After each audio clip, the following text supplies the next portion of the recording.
Todo ano, quando as luzinhas começam a aparecer, a gente começa a criar expectativas. Afinal, esse clima de Natal é tão gostoso, é a melhor época do ano. É tempo de comidas gostosas, de celebrações com pessoas legais, de abraçar gente da família que quase nunca temos a oportunidade de ver. E a gente troca presentes. Os presentes. Até fica feio falar que a gente espera por presente. Mas é inegável. Os presentes fazem toda a diferença. Agora, só tem tanta coisa boa porque antes veio Jesus e fez tudo isso ter significado. Parece até que o aconchego do Natal é uma ilustração do que é a salvação. Que bom que existe Natal. Celebrar seu nascimento e lembrar das coisas que mais importam. Jesus faz do Natal a melhor época do ano. Todo presente tem uma história. Todo presente tem uma história. Tem presentes que você ganhou lá na sua infância, de repente um brinquedo, um jogo, uma roupa, e você lembra desse presente não necessariamente porque você brincou muito com ele ou porque você usou muito aquele presente, mas porque tem uma história por detrás dele. Quando, em 1989, no Natal de 1989, eu ganhei do meu pai um caminhãozinho de controle remoto. E era uma tombeirinha, a gente chamava de tombeira. Como que a gente chama aqui? Tombeira? Caminhão caçamba. Isso. E eu brincava com aquele carrinho, era um carrinho de controle remoto. Mas era um carrinho de controle remoto para 89, então ele tinha um fio no controle. Então você tinha uma certa autonomia, mas apenas uma certa autonomia. Mas não é brincar com aquele caminhãozinho que marcou na minha mente, porque eu era uma criança que brincava muito pouco assim, com brinquedos, assim, não gostava tanto de gastar tempo com isso. Mas eu me lembro do meu pai entregando esse presente para mim. Naquele Natal, nós estávamos passando toda a família na casa dos meus avós, em Faxinal, no norte do Paraná. E eu lembro de toda a família acampada na casa dos meus avós. Uma família estava num quarto com colchões no chão, a outra família num outro quarto, nós estávamos na sala. E eu lembro do meu pai quando amanheceu o dia 25, com aquele presente ali do meu lado. E não me marca tanto brincar com aquele caminhãozinho, me marca mais a história por detrás. O Natal, um presente que meu pai me deu, na casa dos meus avós, e isso traz para mim uma memória muito especial. Por quê? Porque todo presente tem uma história. Todo presente tem uma história. Eu gostaria que você pensasse nisso para nós olharmos também para a vida de Jesus. Jesus é um presente na minha e na sua história. Jesus não é apenas uma pessoa importante, o mestre dos mestres, não. Ele é o Deus que se fez carne e ele é o presente mais sensacional, mais importante da história da humanidade. Por quê? Porque tem uma história. Tem uma história por detrás desse presente. E é sobre isso que eu gostaria de conversar com vocês hoje. Eu gostaria que vocês olhassem comigo para esse diagrama. Esse diagrama, para quem não está habituado, fala para a gente sobre a história revelada na sabedoria bíblica. A sabedoria bíblica, de capa a capa, conta para nós uma história. Conta para nós algo desde Gênesis até Apocalipse. Em Gênesis 1 e 2, o texto fala para a gente sobre a criação. Esse primeiro símbolo aqui do diagrama fala para a gente sobre a criação. Imaginem um lugar onde um Deus todo-poderoso, cheio de todo poder, de toda onipotência e de toda beleza, ele resolve graciosamente criar um povo. Um povo que deveria se relacionar com ele, uns com os outros, e com toda a criação de uma forma bela, plena e majestosa. É sobre isso que Gênesis 1 e 2 contam para a gente. Se você quiser conferir na sua casa, na sua Bíblia, você vai perceber que Gênesis 1 e 2 contam para nós a respeito de um Deus que criou todas as coisas maravilhosamente bem, em ordem, maravilhosas. Mas a sabedoria bíblica conta para a gente também que em Gênesis 3 algo deu errado. E nesse diagrama nós pensamos nisso a partir desse xizinho. Esse X fala para a gente a respeito do que a Bíblia chama de pecado. O pecado nos separa de quem nós fomos criados para ser. Então, aquele Deus poderoso que criou pessoas para que se relacionassem harmoniosamente com Ele e uns com os outros, esse Deus foi traído pela humanidade. Os primeiros seres humanos retratados na sabedoria bíblica chamam-se Adão e Eva. E Adão significa, em hebraico, humanidade. Adão é um homem, mas ele representa também toda a nossa humanidade, seres humanos que fomos criados à imagem e semelhança de Deus, mas que enfiamos os pés pelas mãos. Nós optamos pelo pecado, optamos por errar, e a Bíblia chama isso de rebelião, de pecado do ser humano para com o Criador. Nesse contexto aqui, amigos, amigas, nós estamos enrascados, porque nós estamos totalmente separados de Deus, e a pior notícia não é nem essa, é que não há nada que nós possamos fazer que nos reconecte a Deus. Não adianta você acordar cedo amanhã e falar assim, não, vou trabalhar certinho, vou ser honesto, vou ser um bom pai, vou ser uma boa mãe, vou ser um bom profissional, e então eu vou me reconectar com o Criador que me fez a imagem e semelhança dele. Olha que legal. Não, eu já adianto para você que você não vai conseguir, porque você é falho, você é limitado, você é pecador, você é pecadora, somos assim. É isso que a sabedoria bíblica conta a nosso respeito. Mas a boa notícia é que Deus não nos abandona nessa catástrofe. Ele vem na nossa direção porque Ele nos ama. Ele tem um amor especial em nossa direção. E isso pode ser retratado a partir desse símbolo quando Deus chama Abraão para que de Abraão fosse feita uma nação que vivesse debaixo da vontade de Deus, ou que pelo menos revelasse um dia aquele que diria perfeitamente sim para o Pai. E é nesse contexto aqui, gente, que você olha para a sua Bíblia é dividida entre Antigo e Novo Testamento, certo? Quando você olha para o Antigo Testamento, esse símbolo aqui fala de Gênesis 12 até o último versículo do profeta Malaquias. A gente está falando disso, da promessa que Deus faz a Israel, para que de Israel surgisse uma grande nação, uma nação obediente a Deus. E é nesse contexto aqui que eu quero seguir contando essa história para vocês a respeito desse presente. Lembrem-se, todo presente tem uma história. No livro de Levítico, no capítulo 16, dos versos 29 a 31, a Bíblia conta para a gente sobre um mecanismo, sobre uma saída que não eu encontrei, não foi você que encontrou, não foi a humanidade. Deus encontrou para que nós pudéssemos ter um relacionamento com Ele.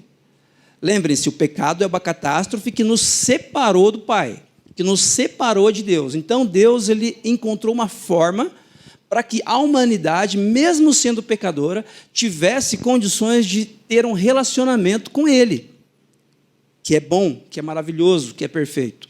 E o texto diz assim, Levítico, capítulo 16, verso 29 em diante. No 10º dia do 7º mês, vocês se humilharão, nem os israelitas de nascimento, nem os estrangeiros que vivem entre vocês farão qualquer tipo de trabalho. Essa é uma lei permanente para vocês. Nesse dia serão apresentadas ofertas de expiação por vocês, a fim de purificá-los, e vocês serão purificados de todos os seus pecados na presença do Senhor. A palavra expiação significa cobertura. Então, a ideia é que serão apresentadas ofertas de cobertura. Cobrir o quê? Por que tem que cobrir? Cobrir o quê, gente? Pecado. Nós somos pecadores. Deus é santo. A palavra santo significa separado. Significa que Deus é de uma outra natureza. Ele é santo, eu e você não somos. Então, o povo de Israel precisava deste dia, o dia da expiação, o dia da cobertura, que até hoje o povo de Israel chama do Yom Kippur, é o dia da expiação, a fim de que eles fossem purificados. O texto continua: será um sábado de descanso absoluto, no qual se humilharão. Essa é uma lei permanente para vocês. Nas gerações futuras, a cerimônia de expiação, de cobertura, será realizada pelo sacerdote ungido e consagrado. Então, essa cerimônia não era todo o povo que estava diretamente participando. O povo participava a partir da intermediação de uma pessoa que era o sacerdote, consagrado para essa finalidade. Gente, guarde isso. O sacerdote ungido e consagrado para essa finalidade, para servir como sacerdote no lugar do seu antepassado Arão. Olha só, ele vestirá as roupas sagradas de linho e fará expiação pelo lugar santíssimo, pela tenda do encontro, pelo altar, pelos sacerdotes e por toda a comunidade. Essa é uma lei permanente para vocês, para que se faça expiação pelos pecados dos israelitas uma vez por ano. Olha só, ele vestirá roupas sagradas de linho e fará a cobertura no lugar santíssimo, pela tenda do encontro, pelo altar, pelos sacerdotes, por toda a comunidade. Ou seja, todos os pecados serão cobertos para que Deus tenha de novo comunhão com esse povo. Essa é a ideia. Uma vez por ano, então, isso aqui deveria acontecer. Isso, gente, está em Levítico 16. Os 5 primeiros livros da Bíblia são chamados pelos judeus até hoje de Torá. A palavra Torá significa lei. Olha que interessante. Se você pegar Gênesis, Êxodo, Levítico, Números e Deuteronômio, que são os 5 primeiros livros, o livro do centro é Levítico. E o que está no centro do livro do centro? Sacrifício. Sacrifício. Por quê? Levítico 16 não fala sobre pecado, não fala sobre as falhas da humanidade. Poderia falar sobre homens que se levantam contra homens, gente que odeia gente que não perdoa, gente que não tem compaixão, gente que não se parece com o Criador. Mas não é isso que o centro da lei fala. O centro da lei do povo de Deus fala sobre como o povo de Deus poderia ter acesso novamente a Ele. Gente, olha que maravilhoso. O centro da Torá não fala sobre nós sermos falhos. Poderia falar. O centro da Torá fala sobre como nós podemos nos reconectar de novo com Deus. Como o povo de Israel poderia novamente se reconectar com o Criador. Vocês enfiaram os pés pelas mãos, enfiaram o pé na jaca, vocês fizeram tudo errado, mas eu vou dar um jeito para que nós estejamos juntos de novo. Porque a melhor coisa que vocês podem ter e viver é na minha presença. E como que isso acontecia, gente? A partir da intermediação do sacerdote. O sacerdote, ele lideraria um processo que agora eu quero entrar com vocês aqui, que era um pouquinho sanguinolento. Para nós agora, em tempos de direitos animais, é um pouquinho demais. Mas eu gostaria que você tentasse entender, olhando lá para aquele contexto de muitos anos atrás, por que isso acontecia. Olha só, o sacerdote, ele precisava sacrificar um novilho pela oferta do pecado dele sacerdote. Então ele oferecia um novilho. E ele oferecia também um carneiro para que fosse como holocausto, como oferta para Deus, como presente para Deus, pelos pecados da sua família. E aí ele matava mais um bode, e esse bode era como sacrifício pelos pecados de todo o povo. E mais um bode, esse não era sacrificado, esse bode era o bode que sairia errante pelo deserto. Ele colocava a mão sobre o bode e ele começava a confessar o pecado das pessoas, em nome das pessoas. Deus nos perdoa porque somos mentirosos, Deus nos perdoa porque somos orgulhosos, Deus nos perdoa porque matamos aqueles que pensam diferente de nós, Deus nos perdoa porque temos sido pais arrogantes, filhos soberbos. Ele pedia perdão com a mão sobre a cabeça de um desses bodes. E esse bode, depois, ele era enviado para o deserto. A ideia é que um bode foi morto para que o povo fosse perdoado, e o outro bode saía pelo deserto, levando o pecado do povo para longe do povo. Não queremos mais viver assim. Não queremos mais nos lembrar dos nossos pecados. Então, esse bode saía errante pelo deserto. E mais um carneiro era sacrificado.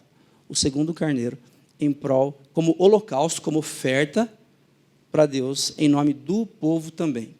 Tudo isso, gente, acontecia porque Deus é santo.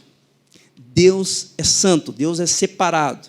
Deus é totalmente outro. E por isso, nós, pecadores, não podemos entrar na presença dele de qualquer jeito. Não podemos mesmo, não podemos no sentido de não devemos. Não podemos no sentido de não termos capacidade. Não conseguimos entrar na presença de Deus.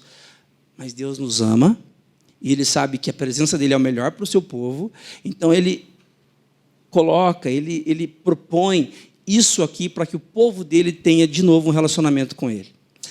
E enquanto os sacerdotes estavam oferecendo esses sacrifícios, existia um lugar chamado incensário. E nesse incensário, enquanto esses animais estavam sendo sacrificados, o sacerdote colocava incenso, um óleo. E quando ele jogava, quando você está assando carne, e você joga óleo ali, o que acontece? Fumaça.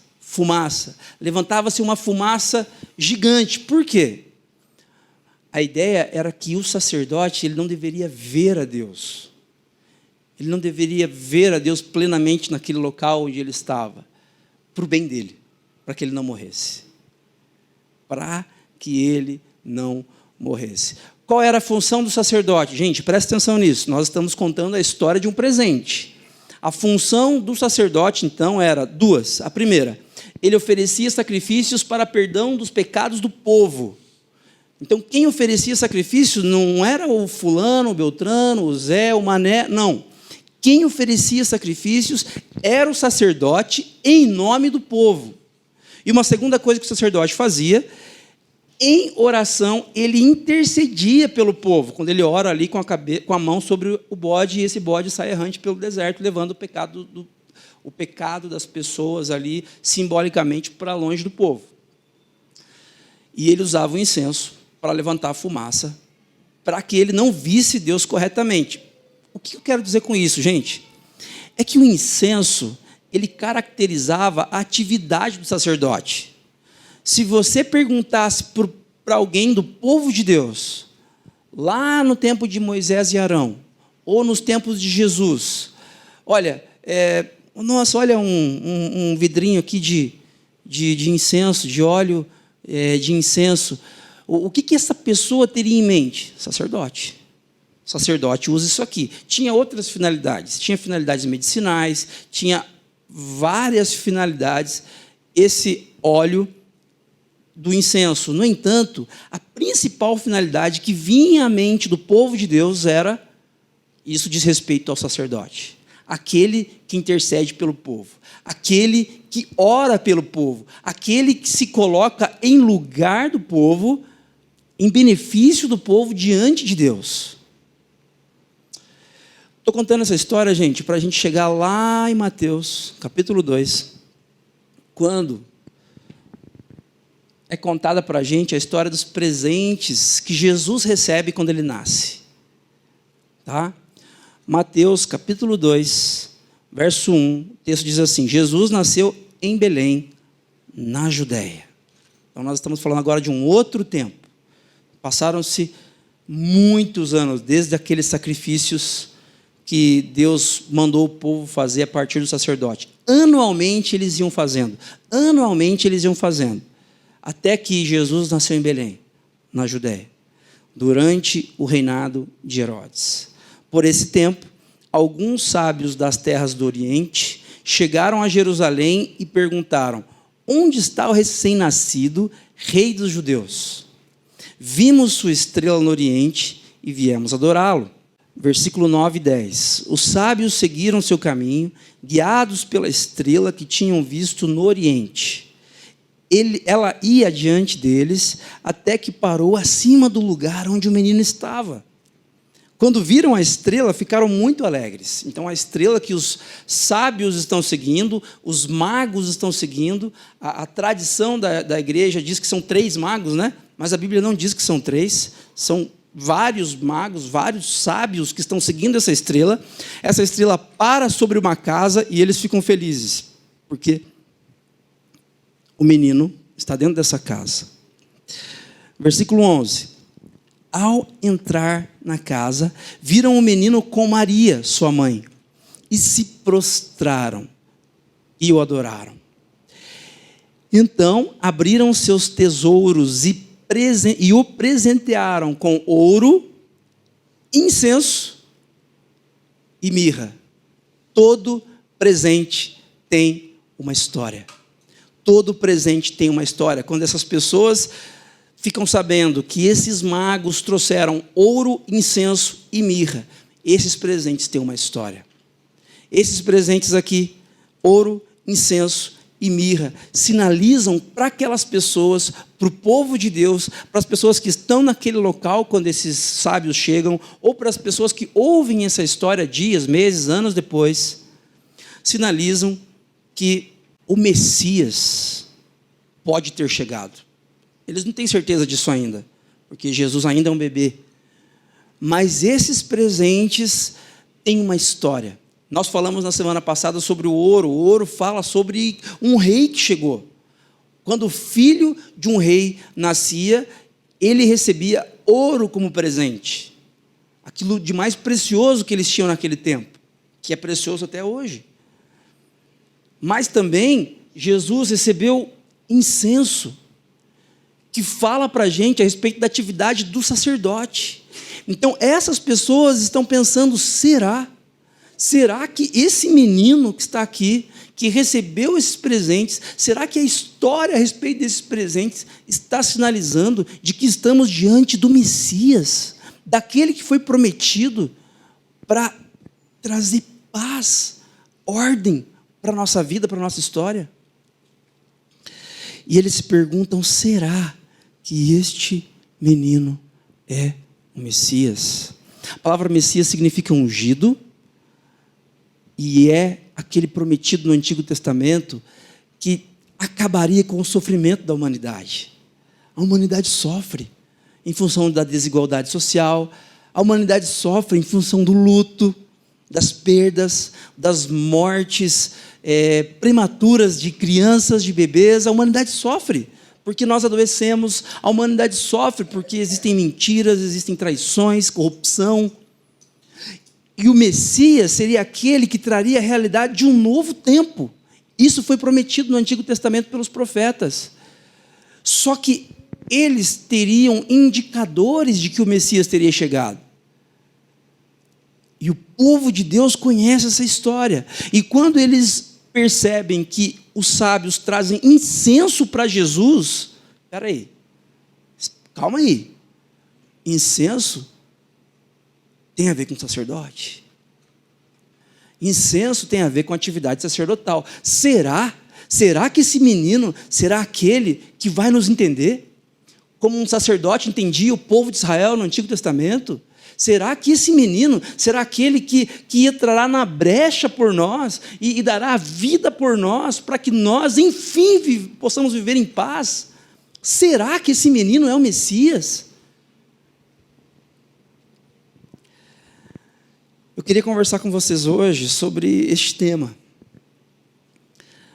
Alguém que finalmente me entende.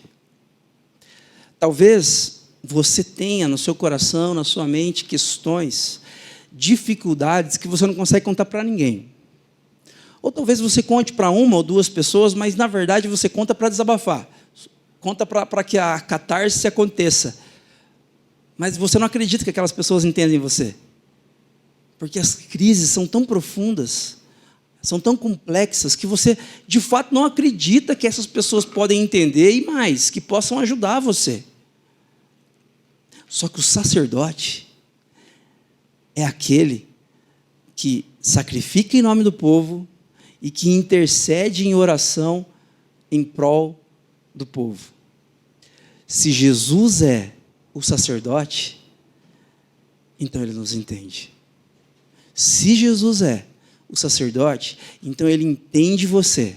Ele entende as complexidades das dificuldades que você traz consigo desde a sua infância, da sua adolescência, no seu relacionamento conjugal. Há alguém que nos entende. Eu queria conversar com vocês a partir da carta aos Hebreus, quando essa carta não tem autor, né?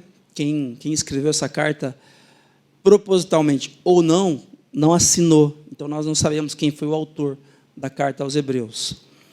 Essa carta fala para a gente, em vários momentos diferentes, sobre esse sacerdote, sobre esse sumo e supremo sacerdote.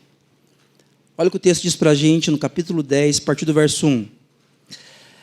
Ele está fazendo referência àquele momento que eu li com vocês lá em Levítico 16, ok? Olha o que ele diz.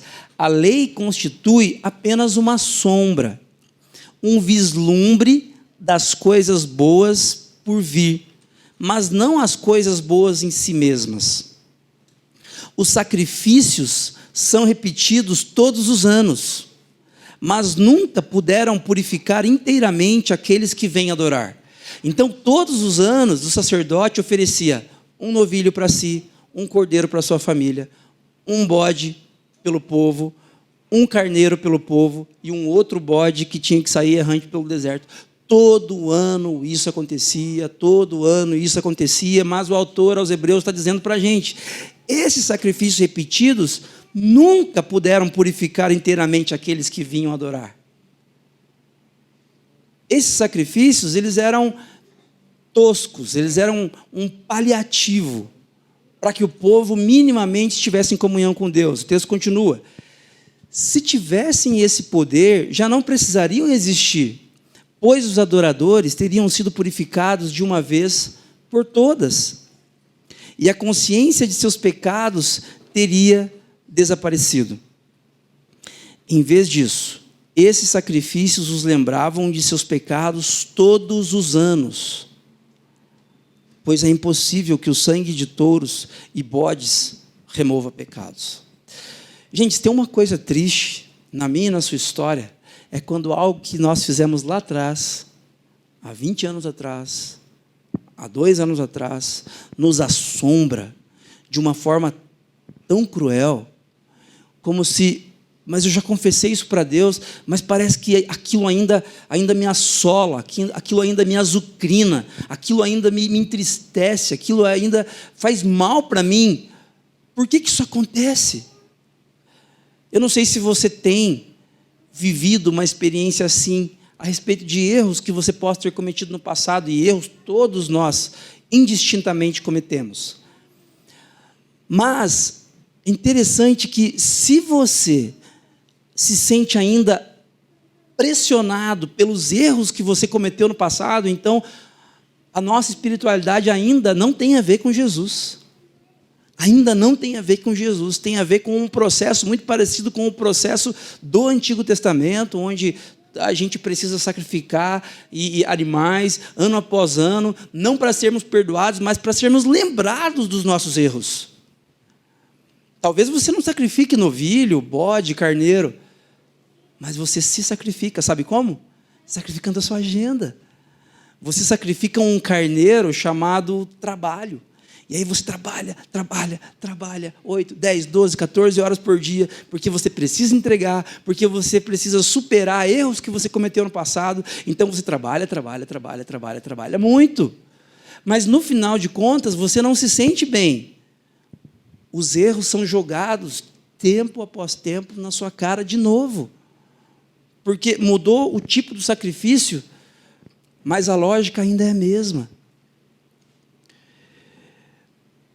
Quando nós sacrificamos, independentemente do sacrifício que você faça, participar de uma igreja, se envolver numa igreja até o pescoço, entregar seus recursos financeiros numa igreja, ou no seu trabalho você entregar mais horas do que você deveria entregar, você fazer coisas para que você esteja oferecendo sacrifícios. O final disso, gente, é frustração, e os erros são jogados no seu rosto de novo. Está vendo como que você não acerta? Está vendo como você erra? Está vendo como você é insuficiente?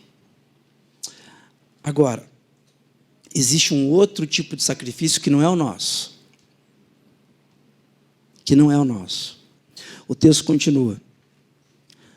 Por isso, quando Cristo veio ao mundo, e a palavra Cristo significa ungido, em grego, Jesus é o prometido para trazer ordem onde havia caos. Ele disse: não quiseste sacrifícios nem ofertas, contudo me deste um corpo para oferecer. O Pai não queria mais sacrifícios de novilhos, de bodes, de carneiros, mas deu para o Filho um corpo para que o Filho oferecesse. Não te agradaste de holocaustos, nem de outras ofertas pelo pecado. Então eu disse, Jesus está dizendo, aqui estou para fazer tua vontade, ó Deus, como está escrito a meu respeito no livro.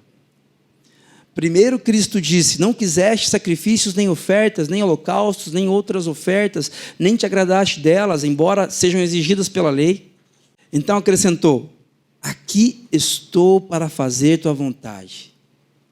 Ele, Jesus, cancela a primeira aliança a fim de estabelecer a segunda, pois a vontade de Deus era que fôssemos santificados pela oferta do corpo de Jesus Cristo. Uma vez por ano? Uma vez por mês? Toda vez que você vem à igreja? Toda vez que você dá o dízimo? Toda vez que você se voluntaria para algum serviço? Não. De uma vez por todas. Gente, essa história é incrível. Por isso que essa época do ano é a melhor época do ano. Porque ela fala para nós a respeito de um presente, da história de um presente que nós precisávamos. Quando eu ganhei aquela tombeirinha, aquele caminhãozinho em 1989, eu não precisava dele. Provavelmente eu não tinha nem pedido para o meu pai. Mas ele me deu. E tem uma história por detrás que enche meu coração de alegria. Mas eu não precisava, necessariamente. Agora, desse presente aqui, eu e você, todos nós aqui precisávamos. Porque nós estávamos enrascados. Você ia tentar uma vida inteira chegar mais perto de Deus, e Deus olharia para você e diria, insuficiente. Insuficiente. Insuficiente, porque nós somos pecadores. É isso que a Bíblia conta a meu e a seu respeito. Nós somos falhos. O teólogo João Calvino escreveu uma série de livros estudando a respeito da Bíblia no século XVI. Ele dizia que para que nós possamos conhecer a Deus, nós precisamos antes nos conhecer. Quando nós entendemos que todos aqui nessa sala somos pecadores, gente, isso não é demérito, necessariamente, isso é uma bênção. Entender que nós somos pecadores faz com que nós entendamos que esse presente aqui é maravilhoso, e nós precisamos, e finalmente temos alguém que nos entende, que nos compreende, porque ele ofereceu esse sacrifício. Quando ele entra na história e morre na cruz, ele ofereceu uma vez esse sacrifício. Jesus morreu uma vez, mas ele pagou todo o preço cabalmente. Não precisamos mais oferecer sacrifício. Não precisamos mais oferecer novilho, 2 bodes, 2 carneiros, mas mais do que isso, amigos e amigas, você não precisa oferecer mais nenhum tipo de sacrifício. Para que você seja aceito diante de Deus, você não precisa oferecer sua agenda para o Deus da agenda. Você não precisa trabalhar 14 horas por dia para ser aceito por Deus. Você não precisa fazer uma barganha com Deus à medida que você se voluntaria, que você contribui financeiramente numa comunidade cristã. Você não precisa. Do que você precisa? De Jesus. Alguém que finalmente compreende todas as suas complexidades, todos os seus questionamentos sem resposta. Tudo que está na sua mente e no seu coração e que nem você entende perfeitamente.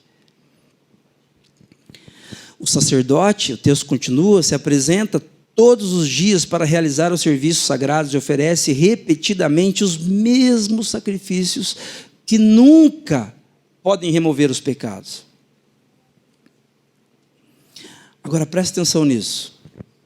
Aqui o autor da carta aos Hebreus qualifica Jesus como sacerdote, dizendo, nosso sumo sacerdote.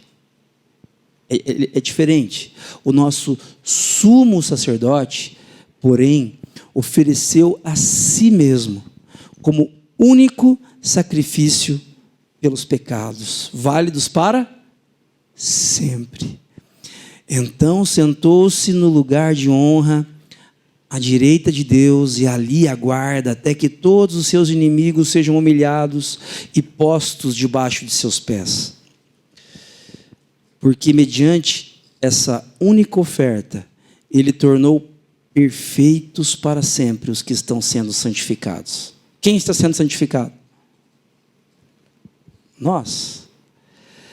A partir dessa oferta de Jesus, ele nos torna o que, gente? Perfeitos. Perfeitos. Por nossos méritos? Não.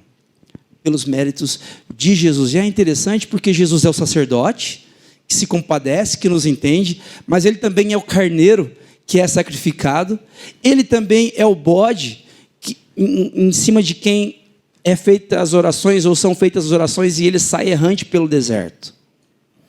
Jesus, quando ele está na cruz, ele experimenta todo tipo de sofrimento.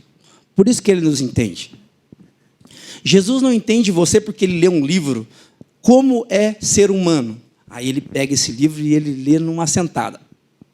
E aí ele entendeu como é ser pobre, ele entendeu o que é passar fome, ele entendeu o que é uma lesão corporal, ele entendeu o que é perder algum familiar, ele entendeu o que é morrer. Então ele entende a partir das informações. É por isso que ele nos entende? Não. Jesus nos entende porque ele viveu isso. Jesus nasceu numa família pobre, filho de uma adolescente, filho de um carpinteiro. Na cidadezinha onde Jesus nasceu, ele ouvia os sussurros assim, quando ele passava, bastardo, bastardo. Jesus, quando ele faz alguns amigos, a Bíblia conta que um desses amigos morre, e o texto diz que ele chora, que ele lamenta a morte de um amigo. Jesus morre na cruz sofrendo os mais terríveis tipos de insultos e as mais profundas dores que um ser humano poderia passar. O evangelista Lucas conta para nós que antes da crucificação, quando ele está no monte conversando com o Pai, ele chega a transpirar sangue, porque os poros dele se dilatam tanto, num momento de profunda tensão, porque ele sabia o que o aguardava. Jesus sabe o que é sofrer. Jesus sabe o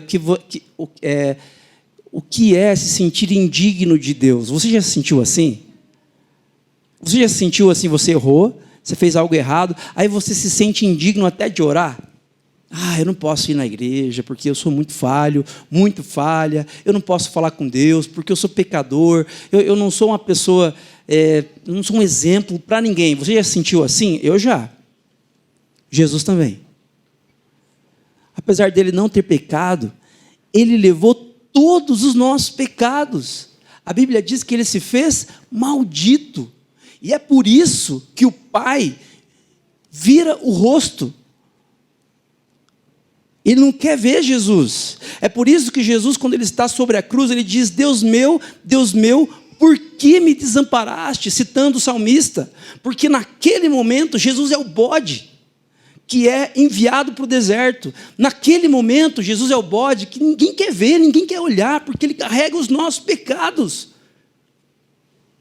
Jesus é o sumo sacerdote. Eu não sei como você está aqui nessa manhã, como você tem desenvolvido a sua espiritualidade. Eu tenho certeza que o seu cônjuge não consegue entender você plenamente.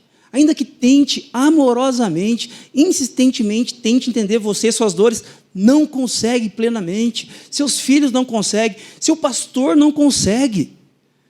Mas existe alguém que consegue entender tudo o que se passa no seu coração e na sua mente. Esse alguém é Jesus, o sumo sacerdote, que se colocou no nosso lugar, para que, enfim, nos reconectássemos ao Pai. Assim, pense comigo a respeito dessa pergunta.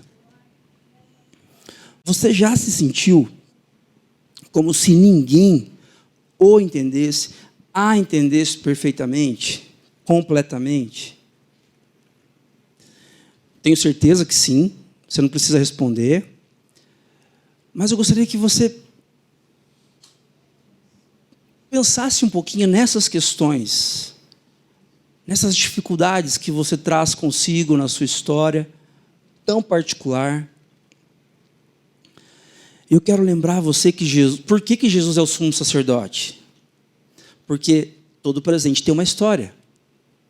E esse presente chamado Jesus, ele não apenas entra na história, mas ele morre na cruz, ele se sacrifica, ele se compadece de mim e de você. Gente, ele não precisaria fazer isso. Ele poderia pensar com o Pai numa outra solução. Ele poderia pensar numa outra forma, mas ele se entrega, ele entrega o corpo dele como oferta pelo nosso pecado. E agora, hoje, esse símbolo do nosso diagrama fala para a gente sobre uma igreja em missão. Mas essa igreja em missão, esse povo de Deus em missão aqui, gente, que somos nós, que são as outras comunidades cristãs que estão reunidas hoje em Curitiba, em todo o mundo, professando Jesus como sumo sacerdote. Esse povo em missão aqui já não vive mais oferecendo sacrifícios para ser aceito, ok? Esse povo em missão já está debaixo do sacrifício perfeito de Jesus. Então, quando alguém perguntar para você, ou quando você mesmo, diante de uma circunstância difícil, estiver se questionando, puxa, mas eu devia fazer mais, para merecer, né, o favor de Deus, porque a gente precisa de que Deus cuide da gente, então eu também preciso fazer algumas coisas para oferecer sacrifício diante de Deus. Quando você se pegar pensando assim, querendo fazer uma troca com Deus, por favor, pare. E lembre-se que Jesus ofereceu o sacrifício perfeito uma vez por todas, para que hoje você vivesse uma vida de liberdade, para que você fosse quem você foi criado para ser. Até que Jesus seja totalmente manifesto, até que o reino de Deus seja completamente perceptível, até que a realidade da nova criação, de tudo em ordem, volte a ser uma realidade completa entre nós. Para finalizar, eu quero olhar com você para Hebreus 4, quando ele diz, dos versos 14 a 16, algo que deve mudar completamente a nossa maneira de se relacionar com Deus. Olha só o que ele diz: visto, portanto, que temos um grande sumo sacerdote, que entrou no céu, Jesus, o Filho de Deus, apeguemo-nos firmemente àquilo em que cremos. Nosso sumo sacerdote entende nossas fraquezas, pois enfrentou as mesmas tentações que nós. Com uma diferença: nunca pecou. Assim, aproximemo-nos com toda a confiança do trono da graça, onde receberemos misericórdia e encontraremos graça para nos ajudar quando for preciso. No Antigo Testamento, se alguém quisesse se aproximar do trono da graça, não poderia. Tinha que ir lá chorar para o sacerdote. E o sacerdote ia oferecer sacrifício por todo o povo uma vez por ano. Agora, o sumo sacerdote Jesus, ele não estabeleceu um mecanismo para nós continuarmos indo lá uma vez por ano. Não. Jesus, ele escancarou a porta. Ele escancarou a porta. E ele disse: vocês que estão com fome, vocês que estão com sede, vocês que estão cansados, vocês que estão precisando de graça nesse momento onde vocês têm necessidades, venham, a porta está aberta. Em meu nome, porque eu fiz esse caminho, esse trilho para vocês, vocês podem passar. Porque Ele é aquele que finalmente nos entende. Isso, gente, eu acho que precisa moldar a nossa maneira de pensar. Muitas vezes nós esperamos das pessoas o que elas não podem entregar para nós. Se nós cremos no que a Bíblia diz, de que somos todos falhos, todos pecadores, então, por favor, não espere do seu cônjuge algo que só Jesus pode dar. Não espere dos seus pais, dos seus filhos, não espere dos seus colegas de trabalho algo que só Jesus pode dar. Por favor, gente, não esperemos dos governantes algo que só Jesus pode dar. É somente Ele que nos entende. Ele se compadece de nós e Ele nos reconecta ao Pai. Esse é o melhor presente da história. E a história desse presente é essa. A história desse sumo sacerdote que recebe como presente incenso. Olha que presente estranho, né? Para dar para um recém-nascido. A história desse sumo sacerdote é essa. Para me lembrar hoje, lembrar você de que não há nada que você possa fazer. Gente, guarde isso. Não há nada que você possa fazer que possa desfazer esse caminho. O caminho para o Pai está trilhado e pavimentado pelo sacrifício de Cristo Jesus. Se você sair daqui e enfiar os pés pelas mãos ainda hoje, esse caminho segue pavimentado e criado por Cristo. Se você ficar 30 anos afastado dos caminhos de Deus, distante de comunidades cristãs, fazendo coisas reprováveis aos olhos de Deus, quando você se voltar para esse caminho estará aqui pavimentado, porque o que fez esse caminho não foram os nossos méritos, não foi o sangue de novilho, de cordeiro ou de bode. O que pavimentou esse caminho foi o sangue de Cristo. E o sangue de Cristo sempre será o suficiente para nos reconectar ao Pai. Amém? Para nós levarmos para casa, para nós pensarmos, ponderarmos em oração, eu queria convidar você a pensar em duas coisas. Primeiro, Jesus entende todas as suas dores e os seus questionamentos sem resposta. Ele ofertou sua própria vida para que você voltasse a ter uma vida com significado. Aquele questionamento encravado na sua alma há anos. Talvez você não tenha uma resposta pura e simplesmente nessa manhã. Não é essa a nossa ideia, a nossa proposta, mas tem alguém que entende você.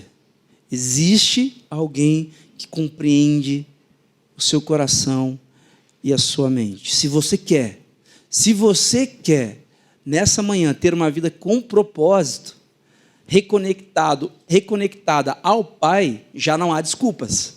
Já não há desculpas. O caminho está pavimentado, o caminho está trilhado e o sangue de Jesus é mais do que suficiente. Quer se reconectar ao Pai? Quer se reconectar ao sentido para a sua história? Fique à vontade. Jesus convida você para essa reconexão. E ainda, aproxime-se de Deus com confiança. Aproxime-se de Deus com confiança. Mas eu tenho medo, tenho vergonha, porque eu fiz tanta coisa. Não, mas não é pelo que você fez ou deixou de fazer. Aproxime-se de Deus com confiança, porque por causa de Jesus, tudo vai ficar bem. Por causa de Jesus, tudo vai ficar bem. Ele é o sumo sacerdote. Ele compreende você profundamente. Eu queria convidar você a fechar os seus olhos neste momento. Eu queria convidar você a orar, a falar com o Pai.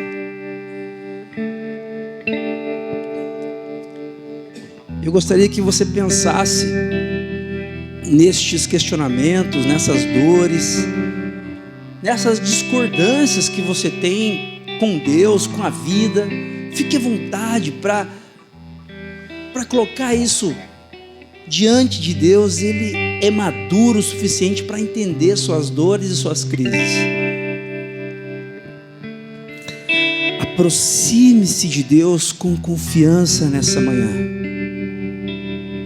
porque o maior presente da história, Jesus, nos garante que tudo vai ficar bem.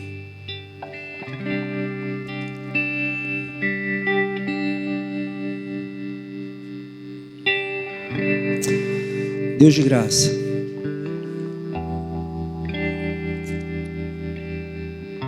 nós somos falhos, somos pessoas limitadas. O bem que queremos fazer não fazemos, o mal que não queremos mais fazer acabamos fazendo. E muitas vezes, Deus, nós nos sentimos tão impuros, tão desajeitados, constrangidos para entrar na sua presença, Deus. Mas nesta manhã nós te damos honra, nós te exaltamos com nossos corações gratos, porque Jesus entrou na história. A boa notícia, o Evangelho, é que Jesus entrou na história e trilhou, pavimentou esse caminho indestrutível até o Pai. Obrigado, Jesus. Ensina-nos, Espírito Santo, nessa manhã, de que, porque Jesus se compadece de nós e entende as nossas fraquezas, entende os nossos questionamentos, nós podemos nos aproximar do trono da graça do Pai com confiança. Ensina-nos isso, Pai, em nome e por amor de Jesus. Amém.